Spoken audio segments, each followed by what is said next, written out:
Mariela, mira, cuando baja el cursor, se activa como un pop-up, una pantalla, donde dice charla 18, Hassan, y ahí está el micrófono y la cámara, que está preguntando que no tiene micrófono ahí.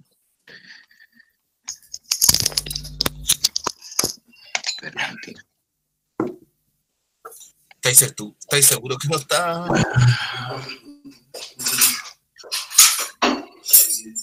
En línea. ¿Cómo? Espérate, que están... Pregúntele, Hassan, ¿estás ahí? ¿Cómo que está? Esa ya la hizo 4 veces.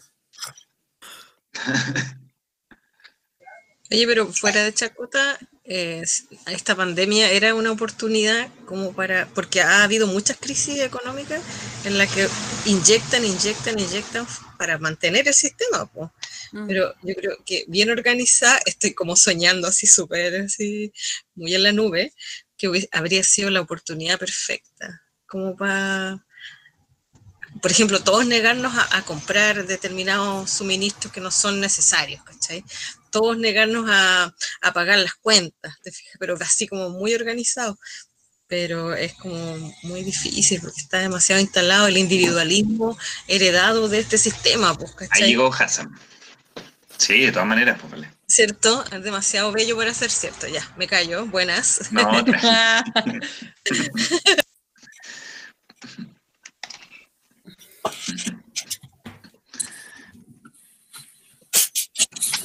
Juan Carlos Benavides. Hola, Hassan. ¿Cómo estás, Carlos? Bien, ¿y tú? ¿Cómo estás? Hola, Hassan. ¿Cómo estás? Buenas tardes. Bienvenido.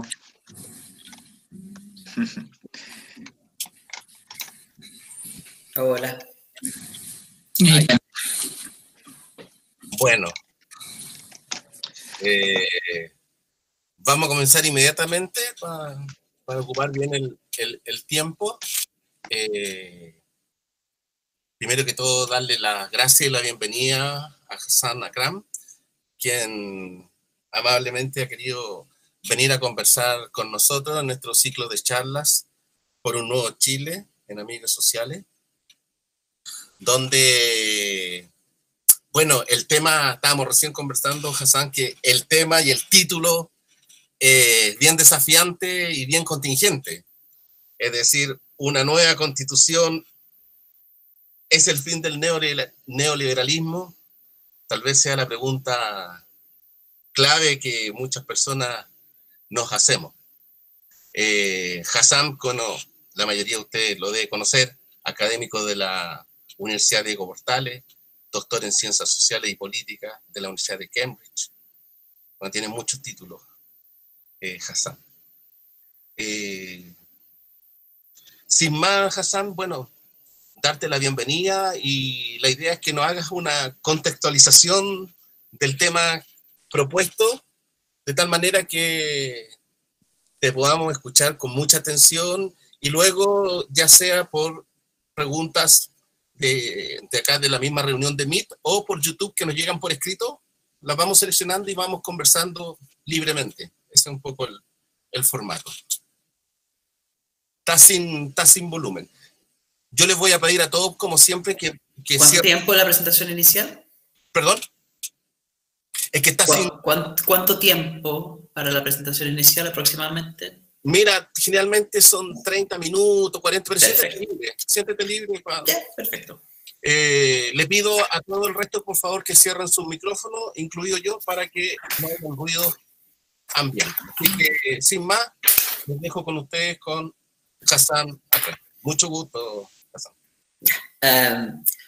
Muchas gracias, Roberto, por la introducción y también por la invitación de hablar en este ciclo de charlas. De verdad, un gran honor y también muy emocionante en este momento tan histórico. Y eso puede sonar como un perogrullo, pero de verdad creo que estamos en un momento de mucha importancia histórica, ¿no? Fue Lenin que comentó, hay siglos en que no pasa nada y semanas en que pasan siglos, ¿cierto? Y estamos, post el estallido del año pasado, viendo momentos donde pasan siglos, ¿no? Se está acelerando el ritmo de los cambios en Chile.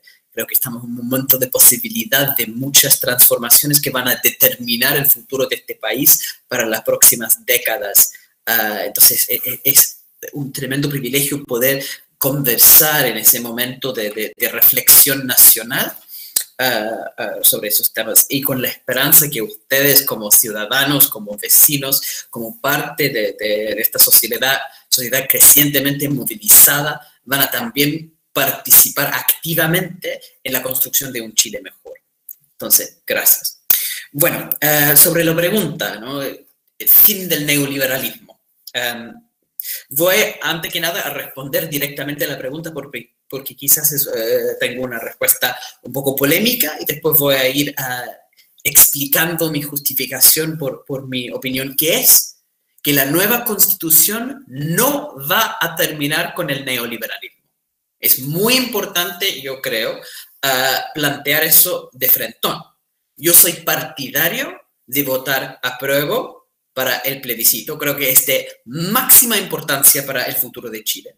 También soy partidario de la Convención Constitucional, que en mi modo de ver es lo más cercano a una asamblea constituyente que permite que Chile pueda, en condiciones democráticas, dotar a este país de un nuevo tipo de Estado y que nos pone camino a una transformación de la sociedad.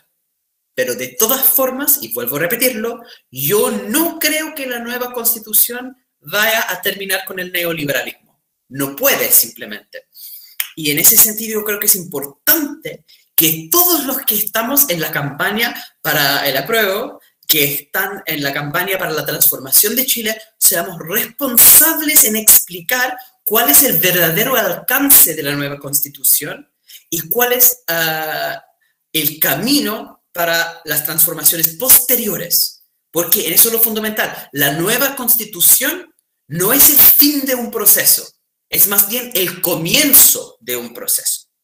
Y el fin del neoliberalismo es la meta final de lo que va a ser una transformación, a mi modo de ver, de largo plazo, de unos 15, 20 años. Acuérdense que el neoliberalismo en Chile lleva a estas alturas más de 45 años, ¿cierto? Con la implantación del primer plan neoliberal, el Plan Caguas, en Chile en 1975.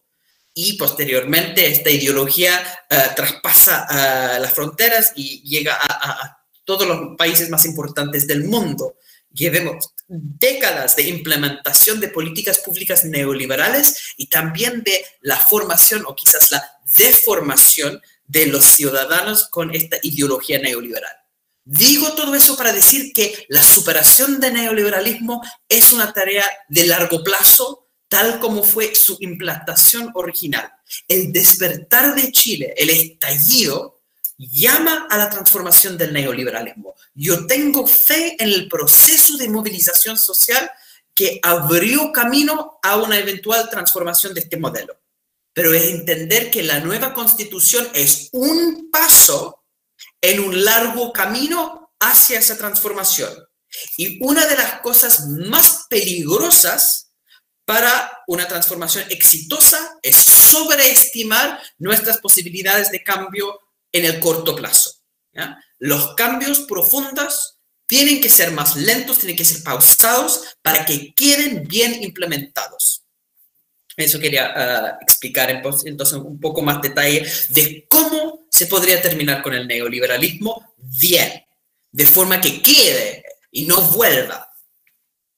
Bueno, para poder hacer eso, antes que nada, ya que he dado mi opinión directa de la pregunta, me gustaría explicar qué es el neoliberalismo. Porque es un poco absurdo estar acá diciendo, tenemos que terminar con esta cosa, y después uno piensa, ¿qué es? Es que estamos peleando con fantasmas de cierta forma. De hecho, es tan complejo en el mundo académico, por ejemplo, que personas sostienen que el neoliberalismo no existe. Bueno, de hecho, es una buena indicación que una persona es un neoliberal cuando dice que el neoliberalismo no existe. Es uno de los grandes trucos de los neoliberales negar la existencia de esa ideología, porque si no hay una palabra para nombrarla, entonces vuelve a ser algo natural. No es que esa persona es neoliberal, es una persona nomás, porque esas ideas son tan naturales que ni siquiera necesitan nombre. ¿Ya?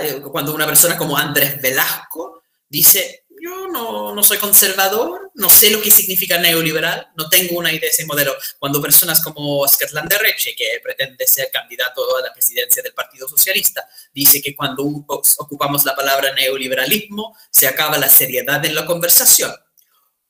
Todo eso es porque al final son personas, tanto Velasco como Landerreche, que quieren mantener las cosas dentro del neoliberalismo y creen que en realidad los cambios mínimos que se han hecho en Chile durante la transición democrática son de tal envergadura que no podemos hablar de este modelo tan específico y tan nefasto. Creen que hay más cambios de lo que han habido en realidad. Bueno, parte de eso es parte de esos liberales más progresistas que niegan la realidad del neoliberalismo, pero también tenemos de los neoliberales más recalcitrantes, gente como Axel Kaiser, ¿cierto? Que niega la existencia del neoliberalismo, que dice que es una palabra que inventó la izquierda para criticar a los valores liberales y todo el cuento. De hecho, hay una frase bonita. Yo hice el doctorado sobre la influencia de Friedrich Hayek como economista en las políticas públicas chilenas. Y Hayek tiene una frase muy clara. Nosotros no somos neoliberales. Punto. Entonces, si Hayek, junto con Friedman, es uno de los grandes pensadores y él se niega de esa etiqueta, ¿por qué lo sigo usando? Por una razón muy simple. Que hay otra frase muy bonita que me gusta mucho, de una carta de Carlos Marx escribiéndole a su ahijado. Y Marx dice, yo por lo menos no soy marxista. ¿Bien? Ocupamos el concepto marxista en la historia intelectual sin tapujos, sin problemas, que entendemos que un marxista es una persona que cree en la interpretación material de la historia, de la lucha de clases, de una revolución obrera y un dictador de proletariado. Sabemos lo que significa el marxismo. El hecho que muchos marxistas se niegan de ese título, el mismo Marx dice que no es marxista, no quita realidad que han existido partidos marxistas. De la misma forma, el hecho que Friedrich Hayek se niega de la palabra neoliberal no quita la realidad que existe esa comunidad epistémica, como dicen en palabras técnicas, ese grupo de personas que cree ciertas cosas concretas, todo lo mismo, y trabajan en la implementación de políticas públicas en base a esa ideología. ¿En qué consiste esa ideología? Bueno, tres cosas concretas que vienen de esa visión del libre mercado, con un Estado que tiene que ser subsidiario, lo más chico posible, porque la acción competitiva del libre mercado va mejorando la calidad de la producción, va mejorando la riqueza de los países y va mejorando el bienestar social. Eso es la lógica, ¿no?, de un Estado subsidiario, un libre mercado neoliberal. Pero en términos de políticas públicas hay tres elementos concretos. La liberalización comercial y financiera, la desregulación de la economía y la privatización. Esos son los tres elementos. Entonces, si uno pregunta a Axel Kaiser, ¿cree en la liberalización comercial, financiera? ¿Cree en la privatización? ¿Cree en la desregulación? Va a decir que sí. Entonces tenemos ahí un neoliberal. Si uno le pregunta a Andrés Velasco, ¿usted cree en la privatización? Si usted cree en la liberalización, en la desregulación de la economía, va a decir que sí. Ahí tenemos otro neoliberal. Tenemos una definición concreta y son políticas públicas que se han implementado a través del Consenso de Washington que genera este modelo. ¿Y por qué queremos terminar con ese modelo? Bueno, ¿quiénes son las personas que quieren terminar con ese modelo? Las personas que están llevando la voz cantante en estos momentos, que están empujando las transformaciones políticas, son las personas de la sociedad movilizada que explotó en noviembre del año pasado en el estallido, pidiendo un cambio. Ahora, si uno pregunta a la gente, ¿no?, y la gente estaba marchando y estaba haciendo protestas, barricadas, pero también habían ahí cientistas sociales, sociólogos, preguntándoles en encuestas cuál es su opinión, por qué está con malestar. bueno, inventaron ciertos intelectuales públicos, cercano al gran empresariado, una serie de justificaciones o explicaciones por el malestar y por la movilización social. Yo me acuerdo Carlos Peña diciendo que fueron puros pulsiones adolescentes, ¿no? Una explicación psicoanalítica de las personas. Tuve la ridícula experiencia de asistir a un debate con Sebastian Edwards. Ahí durante el pleno estallido me invitaron a PricewaterhouseCoopers, ¿no? En Manhattan. Y él decía que el problema era, eso es impresionante, no era un problema material, porque Chile estaba cada vez más igualitario, estaba bajando la desigualdad. Entonces decía, no, el problema es un problema de desigualdad de trato, que es que mi jefe me mira feo. Eso, si lo piensan, es lo que diría una persona rica, una persona privilegiada, cuando trata de imaginar qué es la pobreza. ¿Cuál es el problema con la pobreza? No, es que mi jefe me mira feo. No. Las razones por el estallido no tienen nada que ver con pulsiones adolescentes, con temas psicológicos, psicoanalíticos de generaciones y mucho menos con problemas de trato. El problema es básico y lo dicen todas las encuestas acerca del malestar. Primer problema en Chile, que las pensiones son muy bajas. Segundo problema en Chile, que los salarios son muy bajos. Tercer problema, que la salud es muy cara, la educación es muy cara, la vivienda es muy cara. Pongámoslo en términos economicistas simples, que los ingresos son bajos y los gastos son altos.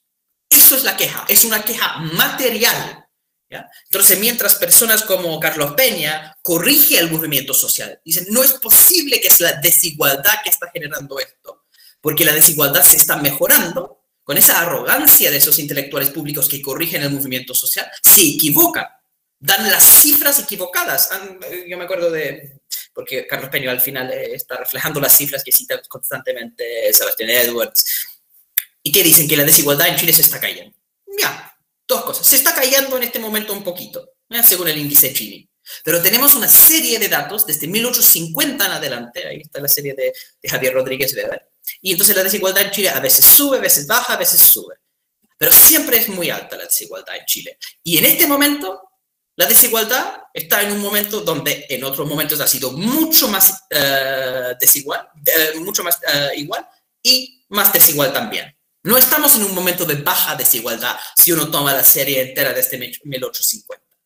No solo eso, eso son solamente las encuestas, las cifras que salen del índice Gini, que se mide usando encuestas. Eso se calcula con el famoso CACEN, ¿cierto? Entonces se pregunta a muchas personas cuáles son sus ingresos y con eso tratan de calcular las diferencias en ingresos a nivel nacional. El problema con eso es que si uno pregunta a 10.000 personas sus ingresos, el 1% más rico no va a estar en ese 10% porque es un grupo muy chico de la sociedad y además que ellos tienden a no responder a encuestas acerca de su riqueza. Los más ricos son más privados con el tema de sus ingresos. La mejor forma entonces de estudiar la desigualdad cuando estamos hablando de los súper ricos es a través de datos tributarios, ¿ya? Y por supuesto hay ilusión tributaria, entonces uno tiene que corregir, pero esos datos son mucho mejor que los datos de encuestas. De hecho, todos los estudios de desigualdad que hace, por ejemplo, Thomas Piketty, que ha hecho una revolución en el estudio de la desigualdad, se basa en datos administrativos, datos tributarios. Y si uno mide por datos tributarios, no esas cifras que dan gente como Carlos Peña o gente como Sebastian Edwards, que dice que la desigualdad se está mejorando un poquitito, sino si uno va por los datos tributarios, que dice que Chile es el país más desigual del mundo o entre los más desiguales del mundo, ¿cierto? Que el 1% más rico controla un porcentaje mucho mayor del ingreso total que en los otros países, ¿ya? Y con esa concentración de ingreso, ¿ya? Tenemos una situación donde lo que queda para los demás son migajas y migajas insuficientes. Si uno compara el otro gran experto en la desigualdad, Branko Milanovic, el economista que antes era del Banco Mundial, y Milanovic dice, el 2% más rico de Chile vive como el 2% de Alemania. Siempre que digo eso, lo repito. No estoy diciendo que el 2% más rico de Chile vive como alemanes. No. Estoy diciendo que el 2% más rico de Chile vive como los súper ricos de Alemania. ¿Se entiende? Y el tema ahí es que uno puede decir muchas cosas contra el 2% más rico de Alemania, ¿ya? Que son los dueños de las grandes empresas allá, de Siemens, de Mercedes-Benz, etc. Pero esos súper ricos en Alemania, esos empresarios capitalistas, son dueños de empresas que generan tanta productividad, tantos recursos, que el 5% más pobre de Alemania no viven bien, pero viven como el 5% más pobre de Alemania. ¿Qué pasa con ese 2% de los súper ricos de Chile que tienen el mismo nivel de riqueza que el 2% más rico de Alemania? Ellos son dueños de empresas de una estructura productiva que genera tan poca productividad que el 5% más pobre no vive como el 5% más pobre de Alemania, sino como el 5% más pobre de Mongolia. Ahí está la crisis, ahí está el problema de por qué hay un estallido, ¿no? La gente, y lo dijo Sebastián Piñera, no es 30 pesos, es 30 años. Sebastián Piñera lo dijo, que acá tenemos un reconocimiento del mismo presidente de la República, que el problema es un modelo en sí que genera esos resultados. Y si uno pregunta a la gente en las encuestas, lo dicen. El problema acá, gastos altos, ingresos bajos. Por eso tenemos un dato bien crudo.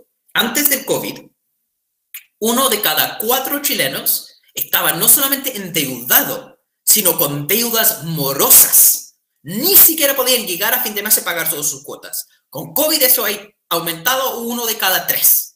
Entonces, cuando uno pregunta por qué hay estallido, por qué hay malestar, por qué hay rabia contra el modelo, no hay que ir explicando cosas rebuscadas de pulsiones generacionales o esos problemas de desigualdad de trato. El problema es mucho más simple. Es que la gente está endeudada, es que la gente no puede llegar a fin de mes, es que los salarios en Chile están estancados. Desde hace 15 años los salarios en Chile están estancados y desde hace 15 años el crecimiento está estancado, ¿no? El crecimiento de la productividad laboral, que es la base del aumento de los salarios reales, está estancado, ¿ya?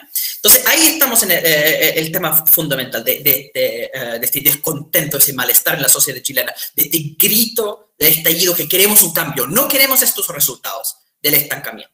Pero hay que preguntar entonces, ¿por qué tenemos este estancamiento? ¿Qué está ocurriendo acá? Y acá, para entender este problema, vuelvo al tema del neoliberalismo. ¿Qué es neoliberalismo? Dije, liberalización comercial y financiera, desregulación y privatización. ¿Y por qué esos 3 elementos se vinculan con el crecimiento estancado de los salarios y con este grado de endeudamiento y malestar? Cuando uno habla de liberalización comercial, lo que quiere decir es que se bajan los aranceles. Los aranceles son los impuestos que pagan las empresas cuando exportan, ¿cierto? Cuando las empresas chilenas quieren vender para otros países, quieren vender a Estados Unidos, por ejemplo, se paga un arancel, un impuesto en la aduana en Estados Unidos. Y, de vuelta, si una empresa estadounidense quiere vender productos a Chile, la aduana chilena cobra un impuesto, un arancel, ¿ya? Eso limita el comercio con el mundo. Los impuestos, que al final son una barrera de protección, proteccionista, dice. Ya. La idea de la liberalización comercial es bajar lo más posible los aranceles, ¿ya?, a un nivel súper bajo, y de esa forma se aumenta el comercio internacional. Y si hay más comercio internacional, estamos produciendo más cosas, volvemos más ricos, más prósperos, hay mayor bienestar. Pregúntale a Andrés Velasco, pregúntale a Oscar Landerreche. Son personas que creen fundamentalmente en esas cosas, lo dan en la base económica que enseñan. ¿Cuál es el problema fundamental con esta idea de liberalización comercial?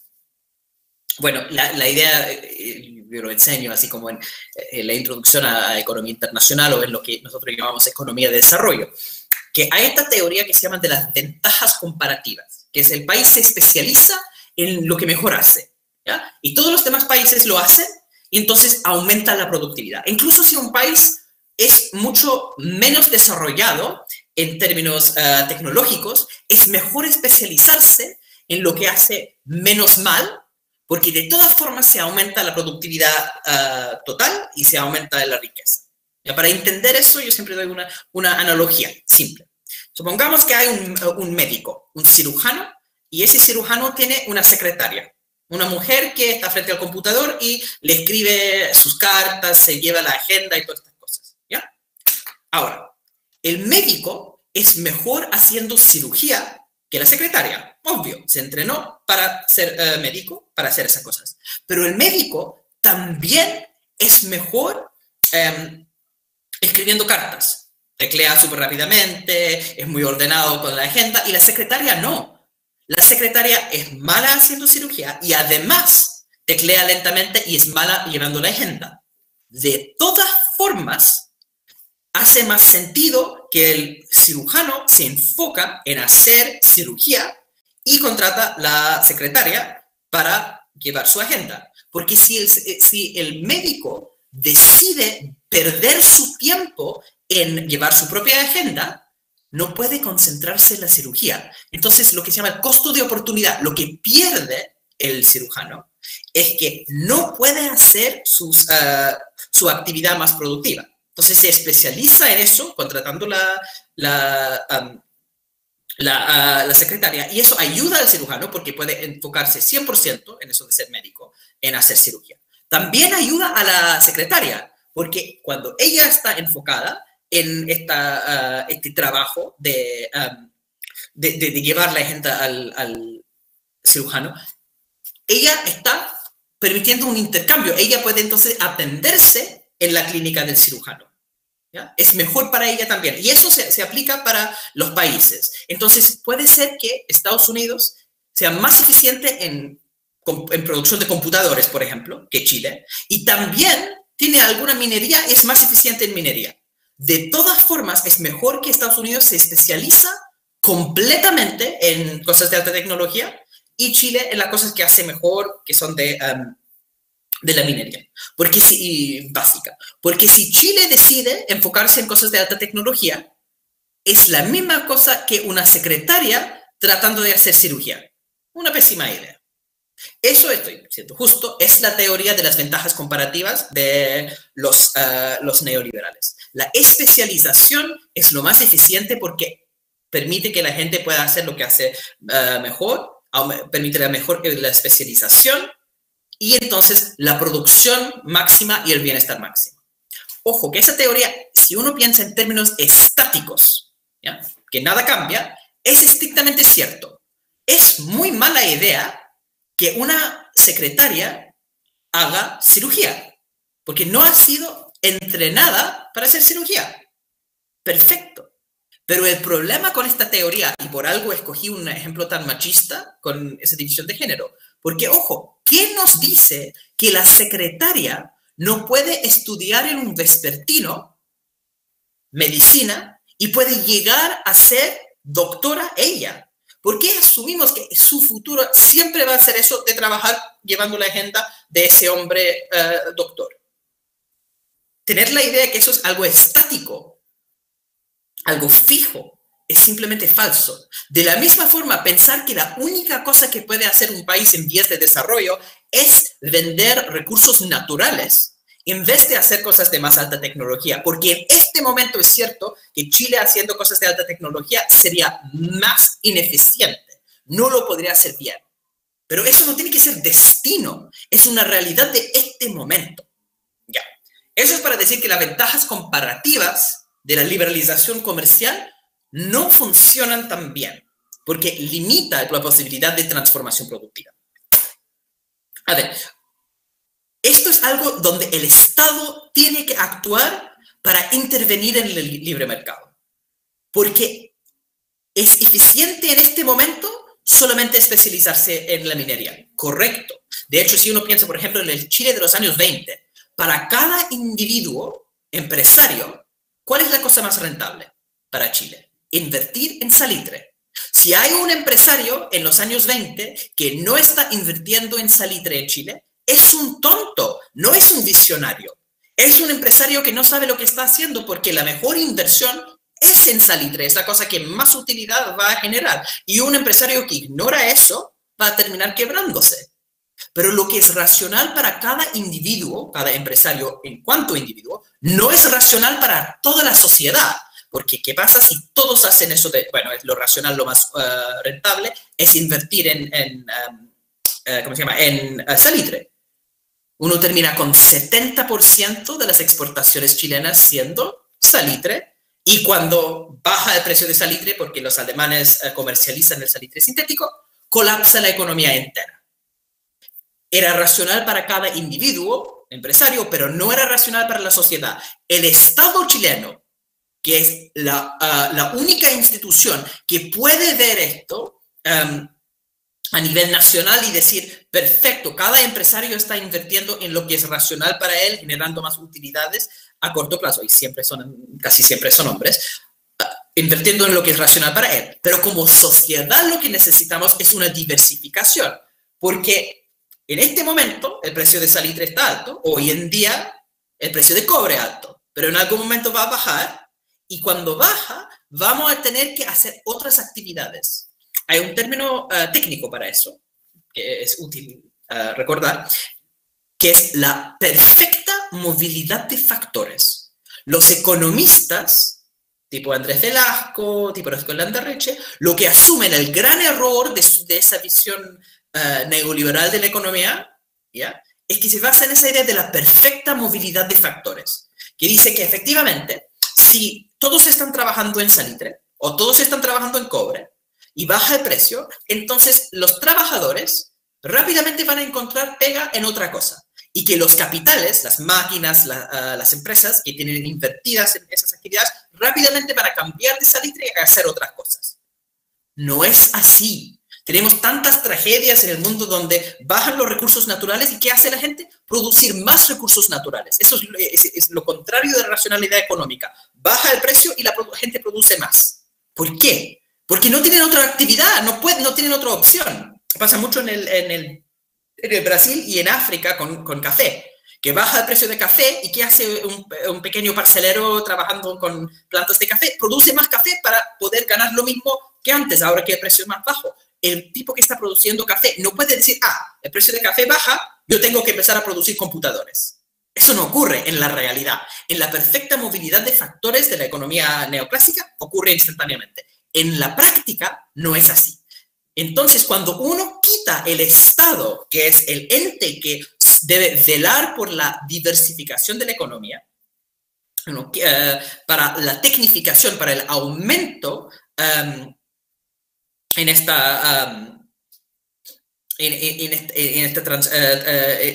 aumento en la tecnificación de la economía. La tecnificación es lo que permite mayor movilidad, de hecho, entre distintas actividades. Si uno quita el Estado de eso, uno termina con una economía extractivista, una economía que depende de la venta de recursos naturales, levemente procesados, para los ingresos. Y eso ha sido la realidad de Chile.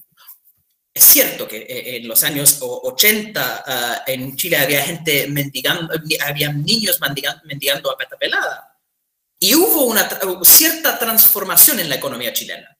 Chile fue de ser un país de ingresos medio bajos a ser un país de ingresos medio altos. ¿Ya? Es un país muy pobre todavía. La gente se enferma de cáncer y tiene que hacer bingo. Un país indigno, ¿ya?, donde la gente sufre, con un endeudamiento entre la gente de 1 de cada 3 personas.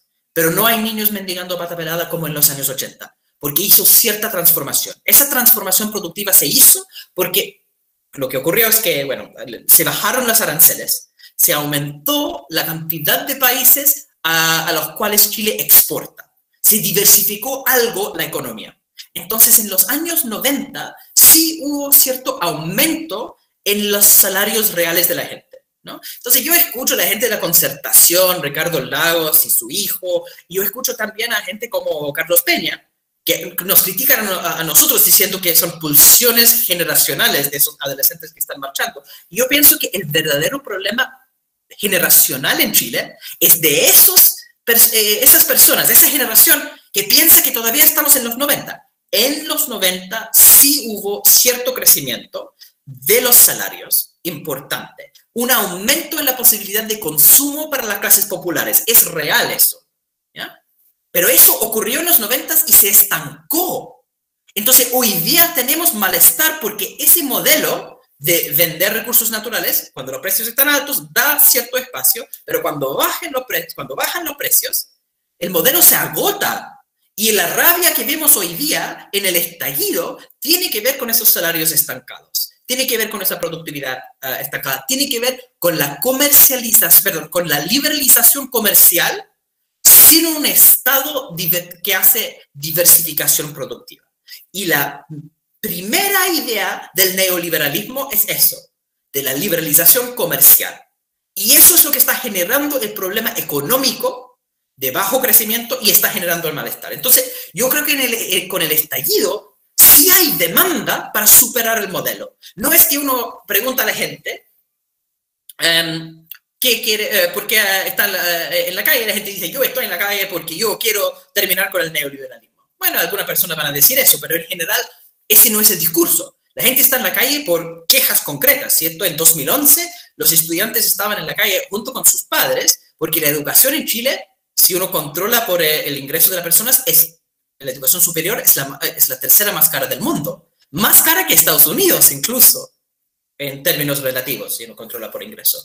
No, al final, este movimiento es un movimiento de deudores, de personas que al final no pueden llegar a fin de mes. Es una demanda muy concreta, ¿no? Pero esa demanda concreta, que no podemos llegar a fin de mes, la explicación de por qué están atrapados en eso es el neoliberalismo.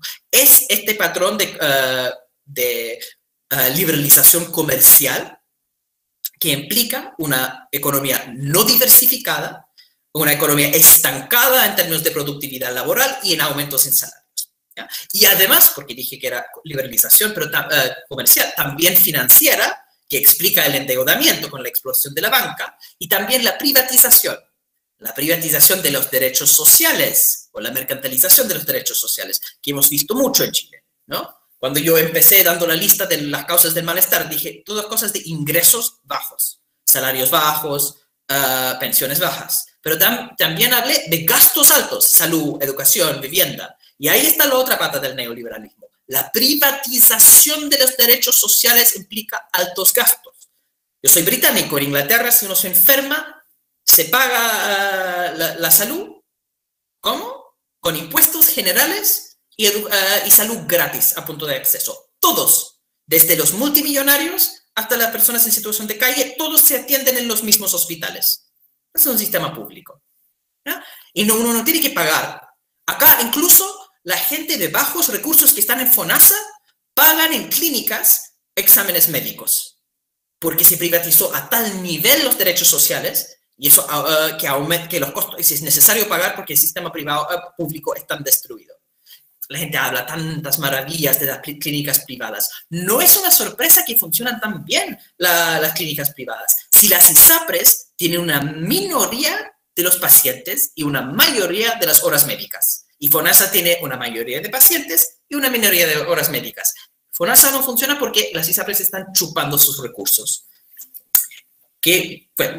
Cuento corto, además de ingresos bajos, tenemos gastos altos por la privatización de los derechos sociales. Y ahí estamos, liberalización comercial y financiera, desregulación, privatización, generando bajos ingresos, altos gastos, endeudamiento, malestar. Queremos cambiar todo eso.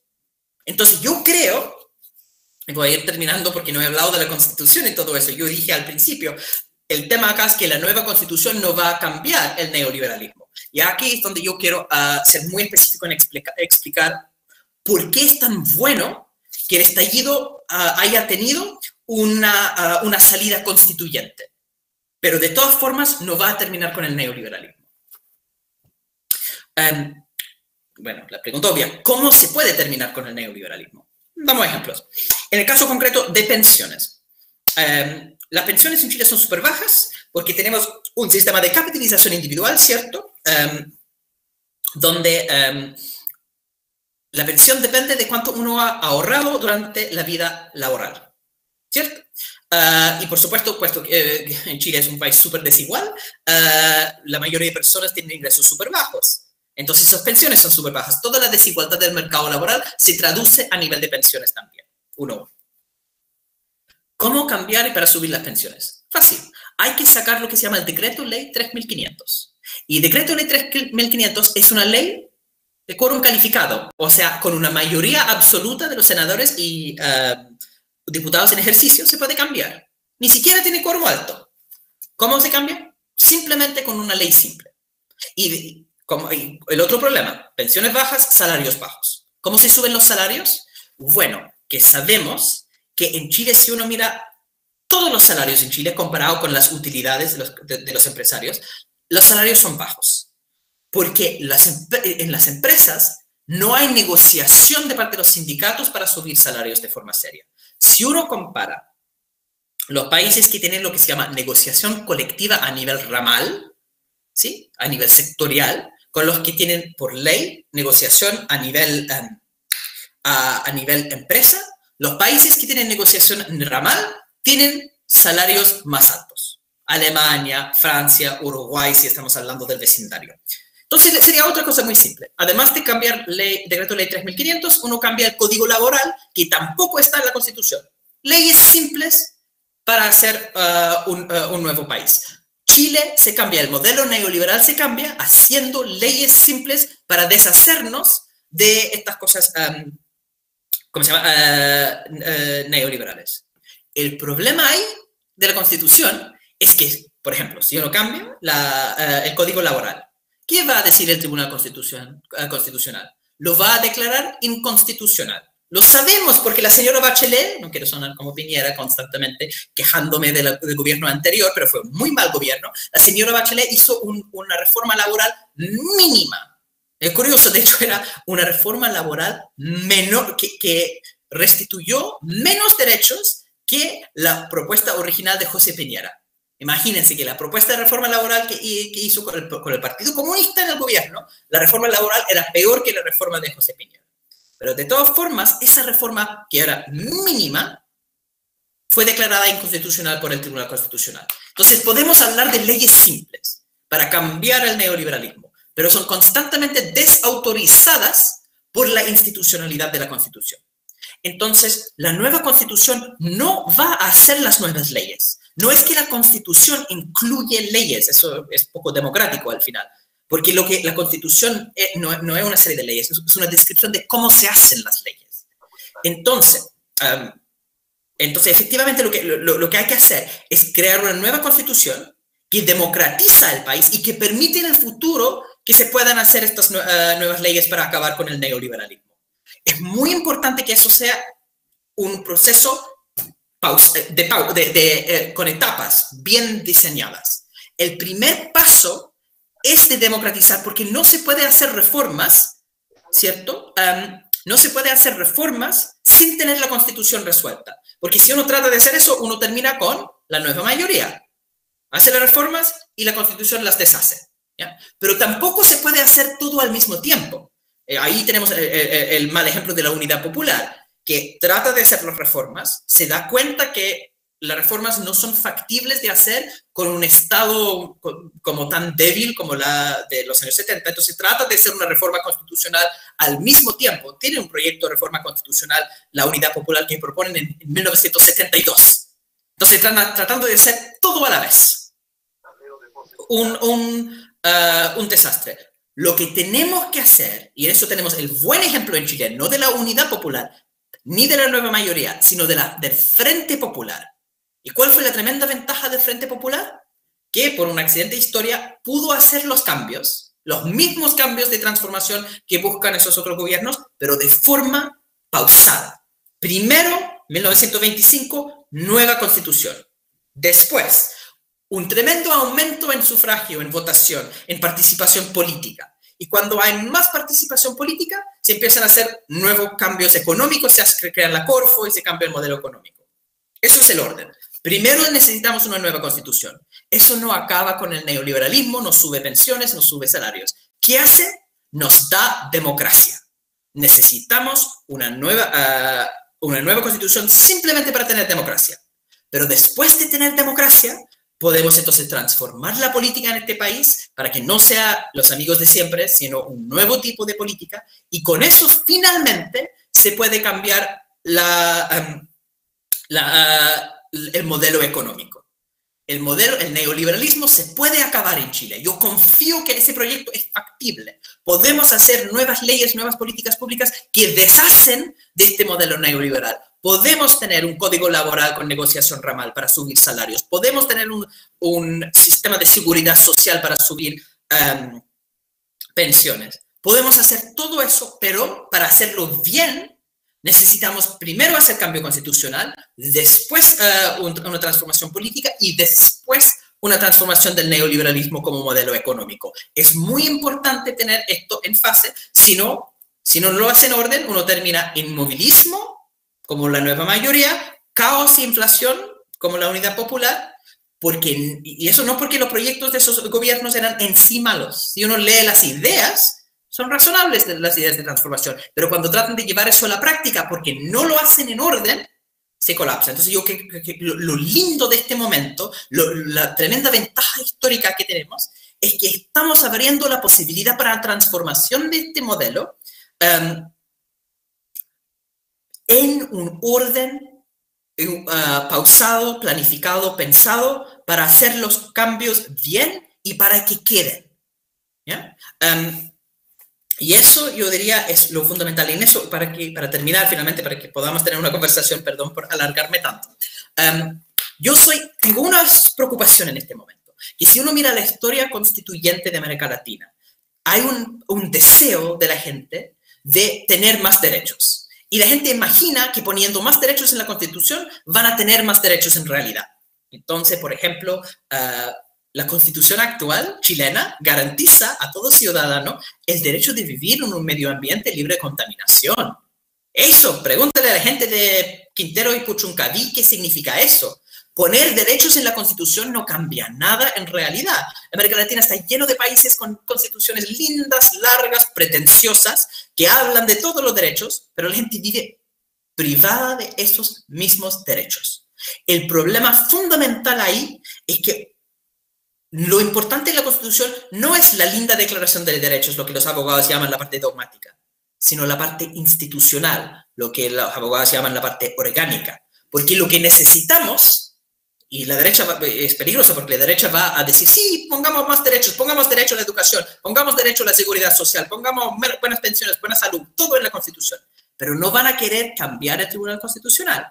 No van a querer cambiar el hiperpresidencialismo, no van a querer cambiar los quórum. Y eso es las cosas realmente importantes.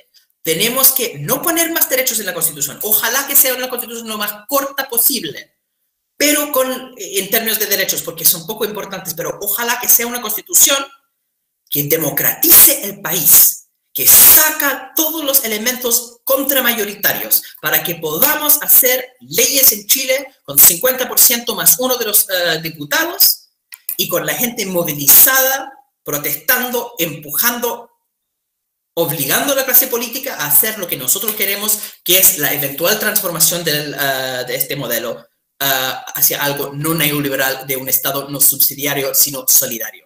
Quiero terminar con una cita de Martin Luther King, ¿cierto? El líder afroamericano en Estados Unidos, que en los años 60, cuando había gente racista de la ultraderecha fascista que atacaba a las iglesias negras, que literalmente ponían bombas en las iglesias y los días domingo explotaban en misa y se morían familias y niños en esa tremenda violencia. Y Martin Luther King dice, el arco de la historia es largo, pero tiende hacia la justicia. La transformación hacia un nuevo tipo de Chile va a ser larga. Superar el neoliberalismo es una tarea de largo plazo, pero lo vamos a conseguir si lo trabajamos bien y todos juntos. Eso, muchas gracias. Muchas gracias, Hassan. Tremenda explicación. Leía mientras tú estabas hablando ahí lo didáctico y lo comprensible para un tema complejo que tiene raíces económicas, filosóficas, pero creo que lo has explicado de una manera bastante contundente y clara. Ya tenemos varias preguntas. Pero yo te quisiera preguntar, Hassan, si tú crees que esto estaba previsto en el modelo de Hayek, de Friedman, esto que se iba a producir en el modelo neoliberal, esta acumulación de riqueza infinita en pocas personas, es una falla del modelo neoliberal que pueden corregir, por ejemplo. No diría que es una falla, sino que es parte intrínseca del modelo. Yo creo que es primero un punto de historia intelectual. Yo no creo que Friedman fue tan influyente en la historia chilena, ¿ya? Friedman es un economista, un macroeconomista que trabaja temas de inflación, ¿ya? Principalmente es un experto en cómo funciona el Banco Central. Hoy en día son muy pocos los economistas que creen en la regla de Friedman, que es una forma de controlar la inflación. Si uno va a la misma Universidad de Chicago, un economista monetarista sería una cosa exótica. Ni siquiera Chicago es Chicago Boy hoy en día, ¿ya? Entonces yo diría que los Chicago Boys son una exageración. Hayek es un pensador mucho más sutil, que habla no de un tema técnico de la inflación, sino del tema del libre mercado en general y sobre todo de la constitucionalización de las políticas públicas para limitar la democracia. Si tiene que proteger el libre mercado de la democracia, lo dice tal cual. Tengo una carta que voy a publicar en la tercera, yo creo que esta semana, hablando de este tema, porque ya lo estaban defendiendo a Hayek ahí. Es importante entender que Hayek habla explícitamente de que un gobierno autoritario puede actuar de forma liberal para promover la libertad, o sea, en este caso el libre mercado, lo que quiere decir. Pero él habla de la figura del dictador liberal, del gobierno autoritario que según él está actuando a favor de la libertad. Y además dice que los valores de la libertad, para protegerlos a largo plazo, a veces se tienen que suspender. Hayek tiene esa visión de que la democracia puede volverse incontrolable y hay que limitarla a través de la figura del dictador liberal que llega, que para y transforma la política en esa democracia limitada, ¿ya? Lo que hizo Jaime Guzmán con su concepto de democracia protegida es exactamente lo que está en el libro Los Fundamentos de la Libertad que Hayek escribió en 1960. Tiene ese concepto de dictador liberal, tiene ese concepto de democracia limitada o protegida. ¿Ya? Está ahí a través de una constitucionalización, entonces eso lo vimos. ¿Cuáles son los resultados económicos de eso? Hayek es muy interesante. La idea para Hayek la desigualdad es algo positivo. ¿Por qué? Porque según Hayek es la desigualdad la que promueve el crecimiento y la transformación de la economía. Es interesante, si uno va a la historia del siglo XIX, por ejemplo, ¿ya? Hay una masificación de ciertos productos. Mejor ejemplo, jabón. Bañarse regularmente y usar jabón en el comienzo del siglo XIX es un privilegio de la clase alta, que por supuesto vive por más años porque tiene acceso a mejor higiene y mejor medicina. De hecho, la medicina contribuye algo en el avance de en la expectativa de vida, pero gran parte de ese avance, de hecho, es simplemente bañarse regularmente, tener ropa limpia, higiene en general. ¿No? Es la teoría de los gérmenes. Bueno, esos descubrimientos, ¿no? De la importancia de higiene, de jabón y todos los demás, es algo que hace una pequeña élite y la economía capitalista sirve a esa élite y se masifica hacia abajo. O sea, entonces Hayek tiene esa teoría, incluso dice que en un país socialista planificado se tendría que tener un grupo de personas, élite, con quien la economía experimenta. Se da ciertos productos para ver qué funciona y qué no, y después se masifica para todos los demás. Entonces tiene esa idea que la desigualdad es importante. Él habla de los independientes versus los empleados, que hay un grupo de independientes, de emprendedores, que pueden ir transformando la economía constantemente.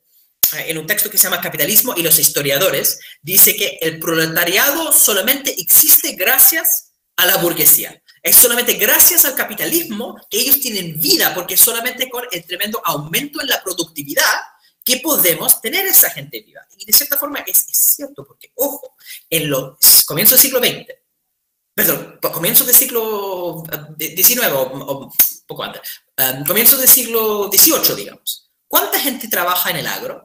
80%, 90% de la gente está trabajando en el agro produciendo comida y tienen un excedente para que 10% de la población no está trabajando en el agro, está en las ciudades. ¿Ya? No podemos tener más de 10% de la población en las ciudades porque los que están trabajando en el agro tienen tan baja productividad que solamente tienen capacidad para dar comida a ellos mismos y un 10% extra. Hoy día, ¿cuánta gente tenemos trabajando en el agro? 2%, 3% en Estados Unidos, y ese 3% da suficiente comida para el 97% de la población que no está trabajando en el agro. Eso por el tremendo aumento en la productividad. Y entonces sí, el proletariado existe gracias a ese aumento en productividad. El problema, o mi crítica a Hayek, es que ese aumento de productividad no es resultado de la desigualdad. De hecho, sabemos que las sociedades más desiguales, y eso va en contra de todas las estupideces que repite gente como Axel Kaiser, financiado por Nicolás Ibáñez y todo, porque al final están haciendo defensa de sus propios privilegios. Y entonces mienten, efectivamente. Los países más desiguales crecen menos. ¿Cuántas veces hemos escuchado, es importante cuidar el crecimiento? Bueno, si queremos preocuparnos de crecimiento, hay que preocuparse de la desigualdad, porque mucha desigualdad lo que genera es monopolio, baja competencia, baja eficiencia. En realidad, no es este sistema de grosera desigualdad lo que genera más crecimiento, sino sociedades con menos crecimiento y más planificación de parte del Estado. Entonces, en ese sentido, no, el modelo neoliberal no puede corregir, porque lo esencial del modelo neoliberal es la desigualdad, porque eso es lo que ocurre si uno deja el libre mercado sin corrección, y la idea que esa desigualdad va a ser algo productivo, y no lo es. Entonces tenemos que superar ese modelo. Gracias, Hassan. Tenemos varias preguntas, vamos de la reunión propia de Meet y también algunas de YouTube. Tenemos preguntas de Cristian Candia, Naro, Rodrigo, para que se preparen, y parte Cristian Candia. Hola, buenas noches, ¿se escuchan? Por favor, les voy a pedir, porque estamos, mira, son las 9:05, hay por 8 preguntas para que sinteticemos en las consultas, compañeros y compañeras, por favor. ¿Se escucha bien o no? Sí, perfecto. Mira, yo comparto el diagnóstico, encuentro una muy escuchar en directo. Yo entiendo la idea de la liberalización comercial y todo este proceso que se está haciendo los 70 y se fortalece los 90, principios de los 2000. ¿Me escuchan bien o no? Cristian, te está yendo un poquito, a ver si puedes acercar el micrófono. Voy a hablar ahí. ¿Se escucha mejor ahí o no? Ahí sí. Mira, si es posible plantearse un proceso para superar o avanzar a superar el neoliberalismo, si es que el acuerdo de la noche de noviembre reconoció en el documento explícito los acuerdos internacionales que Chile tiene suscritos como marco que contienen la forma en la cual se vincula el inversionista extranjero, por ejemplo, con la economía chilena. O sea, si ese es un marco restrictivo, ¿cómo es posible pensar entonces en un cambio constitucional más progresista? Esa es como la duda. Gracias, Cristian. No estuvo muy bueno el audio, pero se entendió el espíritu de la pregunta. Así que Hassan te va a contestar. ¿Seguimos con preguntas? Juntemos algunas. Naro. Hola, Juan. Hola.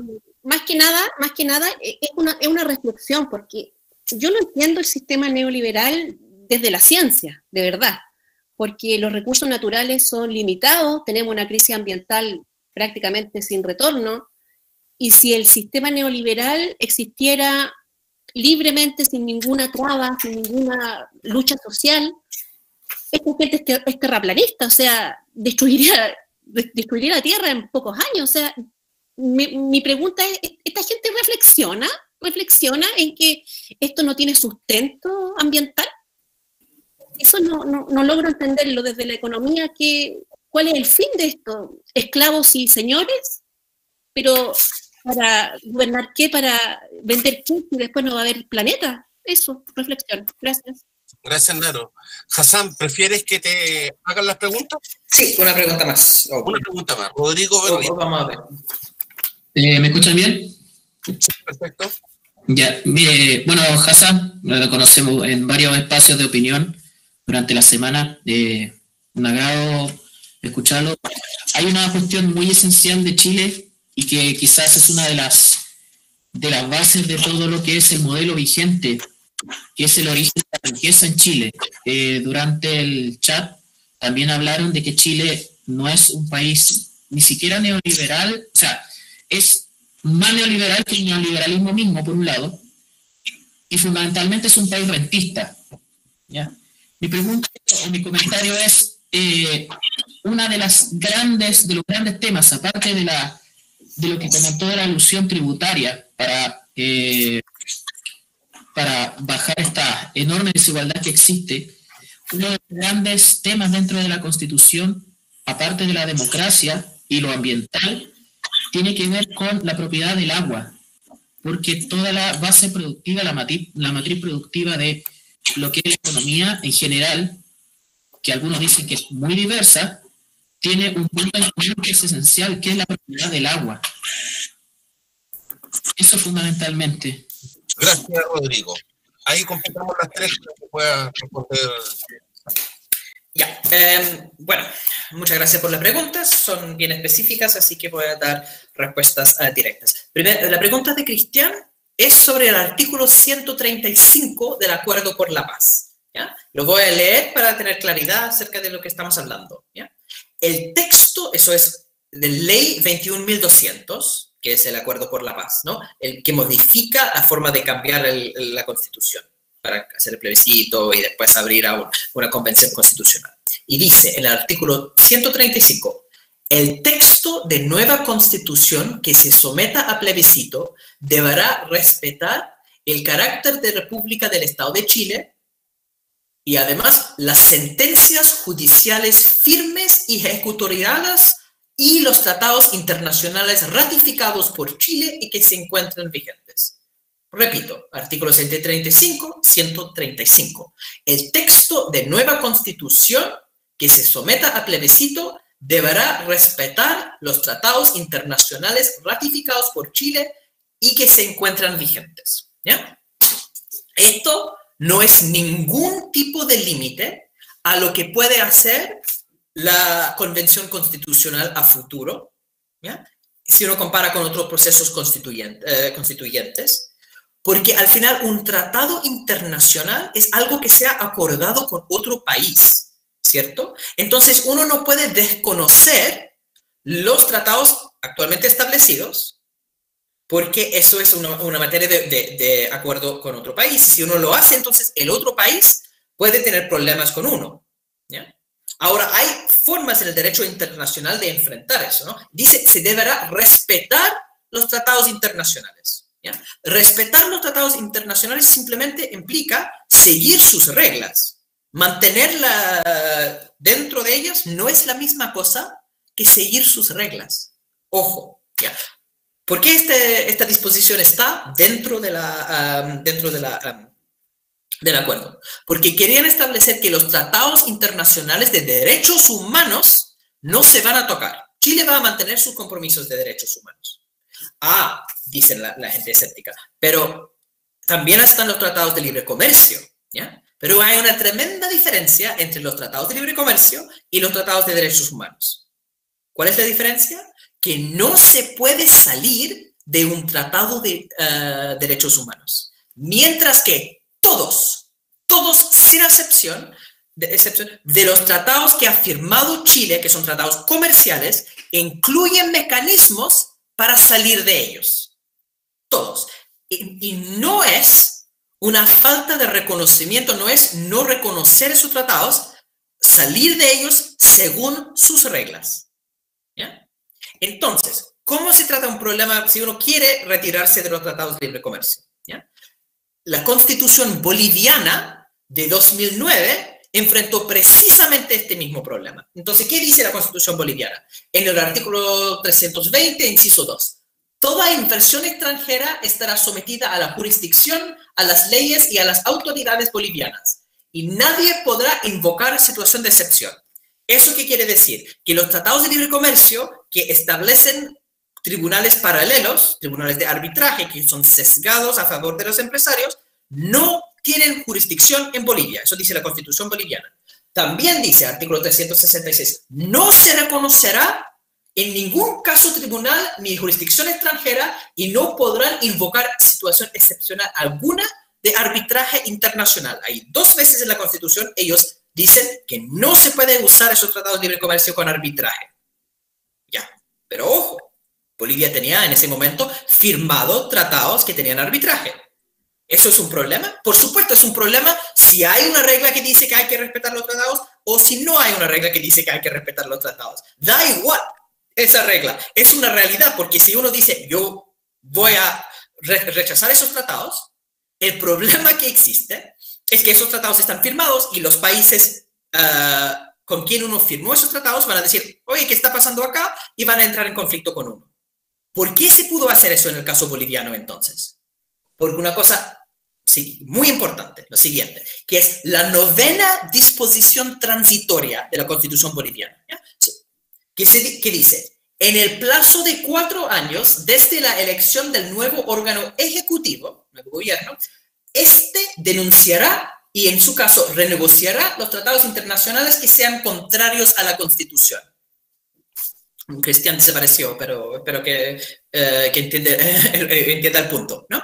Que lo que se puede hacer es una disposición transitoria en la Constitución que mandata al Ejecutivo a salir de los tratados, de denunciarlos. Eso no está en contra de lo que dice Ley 21.200, porque obligar al Ejecutivo a denunciar esos tratados no es de ninguna manera desconocer esos tratados. Cuando uno desconoce o uno no respeta un tratado, es que uno lo ignora. Uno lo declara así como irrelevante. Pero si uno dice, yo voy a seguir las reglas de ese tratado y voy a salir del tratado según sus propias reglas, estoy reconociendo el tratado.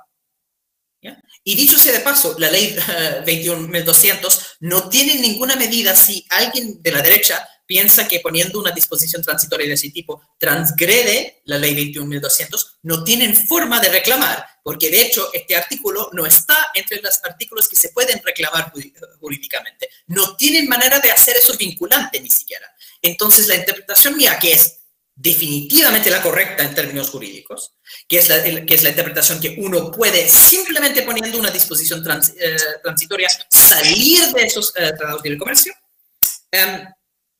Entonces, es de todas formas la que una convención constitucional podría hacer sin ningún tipo de respuesta de parte de las Cortes. Ahora, hay todo un debate acerca de cuál es la forma correcta de enfrentar los tratados de libre comercio, porque si uno sale de ellos, uno pierde muchos beneficios económicos de poder vender a esos países y generar divisas, dólares, para ir financiando los derechos sociales. Entonces, no es tan simple. Yo he escrito todo un libro, aprovecho de hacer mi publicidad acá, ¿no? El estallido, por qué y hacia dónde, y ahí el último capítulo hace un análisis del Tribunal Constitucional y de esos tribunales del libre comercio, como las dos cosas que son tremendos problemas para una futura constitución, y analizan la mejor forma, entrando en más detalle acerca de la constitución boliviana, la experiencia europea, de cómo se puede escapar del problema de los tratados de libre comercio. Pero lo que quiero decir con todo este breve recuento es que el problema de la ley 21.200, el hecho que uno tiene que respetar a los tratados, de ninguna forma limita las posibilidades de salir de los problemas de los tratados en una futura constitución. Eso, a la Naro que estaba preguntando acerca del tema del medio ambiente. Ahora, ahí, si esa gente piensa, lamentablemente, esta gente sí piensa y sabe muy bien lo que está ocurriendo. Hay una especie de esta idea de que vamos a tener un catástrofe en el medio ambiente. Y no sé exactamente lo que imagina la gente con esto, pero el medio ambiente no va a ser un problema para los súper ricos. Ojo, que el medio ambiente ya es un problema que lo estamos sufriendo por la mega sequía en el norte de Chile, pero lo viven en el sur del mundo, ¿cierto? No solamente como mega sequía, como se vive como en Bangladesh con inundaciones, lo están viviendo en California con los incendios. La gente pobre ya se está muriendo, inundados, ahogados, calcinados en incendios, producto de este tipo de intensificación de eventos climáticos más excepcionales. Entonces, eso va a aumentar, pero los más ricos pueden protegerse de eso. En términos del efecto en la economía de eso, ojo, que hay ciertos ambientalistas que exageran el problema que existe en el medio ambiente para la economía, concebida como lo conciben los neoliberales. Por ejemplo, el Club de Roma ha estado declarando que vamos a agotar los recursos naturales. Los decían que iban a agotarse en los 70, en los 80, en los 90 y nunca ocurre. Decían, de hecho, que íbamos a terminar sin petróleo. Y después los estadounidenses intentaron el fracking. Entonces hay mucho petróleo. ¿Ya? Falta de recursos naturales no va a haber. Falta de posibilidades para rentas y utilidades para los grandes empresarios, los súper ricos, tampoco va a haber. Lo que va a haber más bien es que si no paramos la emergencia climática, los más pobres van a sufrir mucho. ¿Ya? Se puede seguir extrayendo recursos naturales y generando riqueza de eso para una minoría. Pero si queremos una sociedad decente, con seres humanos que todos pueden vivir en un estilo de vida digna, entonces no, este modelo no va a funcionar. La gente que está a cargo de este modelo sí piensa, pero piensan para ellos. Si nosotros queremos esa transformación, lo que tenemos que pensar es cómo transformar eso para hacerlo sustentable. Sustentable socialmente, sustentable económicamente y sustentable ambientalmente. Porque la extracción genera grandes utilidades para los más ricos, pero no genera desarrollo, no genera transformación para la gente. Como dijo Rodrigo, termino con la última pregunta, que este es un país rentista, eso es muy cierto. ¿Ya? En economía hablamos de dos tipos de ingresos, no para los trabajadores, sino para los que son empresarios. Los empresarios pueden tener utilidades o pueden tener rentas. La utilidad es cuando hay una empresa competitiva que trabaja, no sé, Bill Gates, por ejemplo, no puede decir muchas cosas contra Bill Gates, pero él trabaja, él inventó el Windows, ¿cierto? Y porque él inventó y decidieron que Windows era lo más bacán como programa, la gente compra su producto y por eso es multimillonario. ¿Ya? Y hay una constante competencia de Microsoft contra otras empresas para poder mantener su posición como empresa capitalista con sus utilidades, porque su producto es el mejor de los posibles. Luxich no inventó el cobre. ¿Ya? Bill Gates sí inventó Windows. Luxich no inventó cobre. Luxich no tiene utilidades, tiene rentas. Y rentas son esas que son más que las utilidades, porque las utilidades se bajan por la competencia, porque yo no puedo cobrar lo que quiero para Windows porque me va a llegar otra plataforma que va a venderlo más barato. ¿Ya? Puedo cobrar harto porque a la gente le gusta Windows, pero hay un límite por la competencia. Pero en el caso de Luxich no hay competencia porque hay un stock limitado de cobre, no es que se puede producir más cobre. Hay un stock limitado de cobre en el mundo. Y eso les da más utilidades. Entonces, lo que tenemos es un país donde los dueños de los recursos naturales están viviendo la vida biltipap, súper bien. Ellos tienen esa riqueza. Pero eso no genera unos recursos para las demás personas. Porque no hay una transformación productiva, no hay innovación, no hay aumentos en la creación de distintos bienes y servicios de mejor calidad. Solamente unos que están extrayendo esas rentas. Y el agua es parte de eso.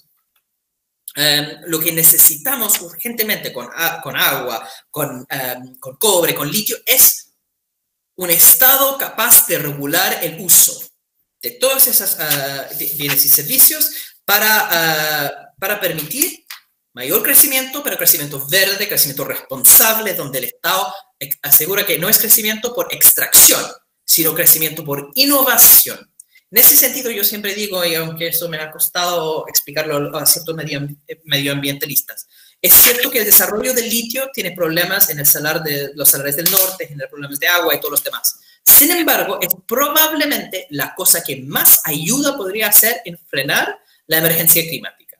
Porque en este momento, Chile podría desaparecer mañana y entonces no estaríamos produciendo emisiones ningunas, no estaríamos emitiendo nada de dióxido de carbono, se desaparecen todas las termoeléctricas a carbón en Chile, todas las fábricas, toda la producción, todos los autos, todo de Chile desaparece y es una gota. Da igual Chile, efectivamente, porque el cambio climático es producto de lo que hace Estados Unidos, lo que hace China. Pero con la industrialización del litio, la posibilidad de tener autos eléctricos, cuando autos y el sector transporte es el segundo más importante fuente de gases invernaderos. Si podemos industrializar el litio más allá del costo ambiental y la necesidad de mitigar ese costo en los salares del norte, es fundamental para poder ir bajando la emisión de gases de dióxido de carbono y ir mejorando la crisis climática. Entonces, esos son ejemplos de cómo, si tenemos un Estado que toma responsabilidad, podemos tener crecimiento verde y transformación de la economía para asegurar derechos sociales para todos. Eso. Perfecto. Hassan, te leo 3 preguntas que llegan desde YouTube. Dice, siguiendo el hilo de tener una constitución concisa, para que no amarre la misma, ¿qué materias deben ir sí o sí? Ello lo pregunta Claudia Torres. Alejandra Pino nos pregunta, ¿cuál sería el modelo más adecuado, más apropiado, de acuerdo a nuestra realidad? Y Diego Villagrán Castro dice, sobre eliminar el contramayoritario. ¿Cuál es la razón para desacreditar el valor del mayoritarismo? Ya que está argumentando que el 50+1 es mejor para la toma de decisiones. Ya, ¿eso fue quién? Perdón. Diego Nicolás Villagrán, que lamentablemente no podemos comunicarnos con él porque está en YouTube, y ahí solamente interactúa con preguntas. Ya, ok. Bueno, la pregunta de la Claudia Torres, ¿cierto? Acerca de la Constitución. ¿Qué debe ir sí o sí en una Constitución? Las políticas públicas no deben ir en la Constitución, sino que se hacen en leyes ordinarias cuando uno tiene un Estado democrático, que responde, esa es la pregunta de Diego, de un sistema mayoritario. En este momento, la Constitución está llena de trabas contra mayoritarios, porque hay quórum súper altos para cambiar las leyes. Eso ocurrió por algo los estudiantes hicieron todo lo de 2011, porque la Ley Orgánica Constitucional de Educación implica un quórum súper mayoritario.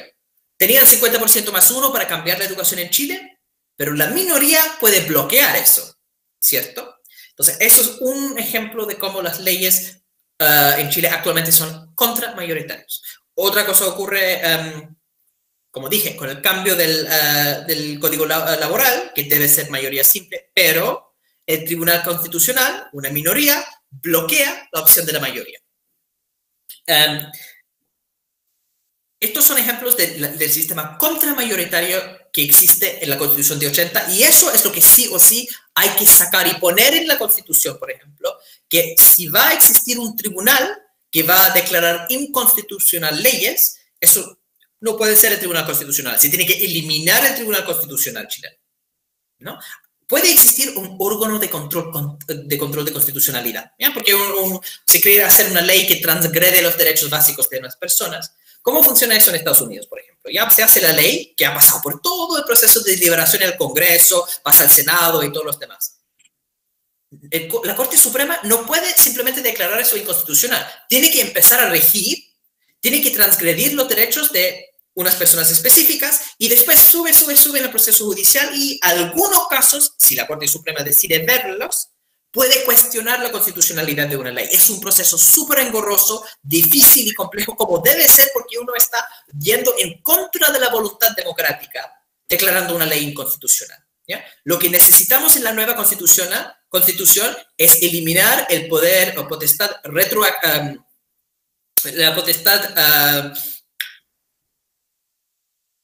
Tribunal Constitucional